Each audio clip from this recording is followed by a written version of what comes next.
Make your English flourish. Two-syllable adjectives. Hello, language explorers. Welcome back to our English language learning journey.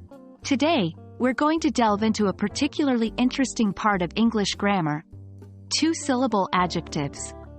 We'll learn how to use them in their comparative and superlative forms. So, sit tight, get your notebook ready, and let's dive in. Before we start playing with comparisons, we need to ensure that we all understand what two-syllable adjectives are. As the name suggests, these are adjectives made up of two syllables, such as happy, clever, or modern.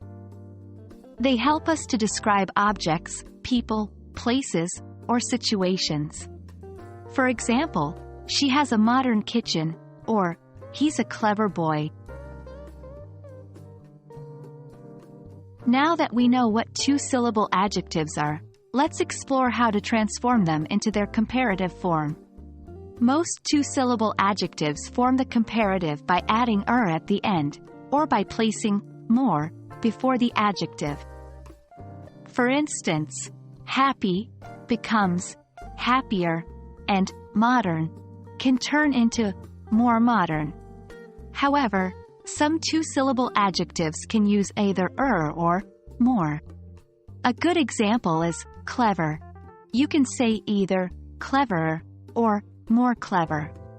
Both are correct, though more clever is more common in American English and cleverer is more common in British English. Moving on, let's look at the superlative form of two-syllable adjectives. This is used when you're comparing more than two items or people. We form the superlative by adding est at the end of the adjective, or by placing most before the adjective. So, happy becomes happiest, and modern transforms into most modern. Similar to comparatives, some two-syllable adjectives can use either est or most.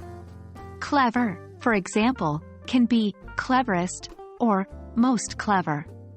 Again, the usage depends on whether you're using American or British English. And there we have it, folks. You've just mastered the art of using two-syllable adjectives in their comparative and superlative forms. These forms will make your English more expressive and accurate. I hope you found this video useful. Remember, the key to mastering any language is practice. So, don't hesitate to use these forms in your day-to-day English. Keep exploring, and I'll see you in the next video where we will delve deeper into the wonderful world of English grammar. Happy learning!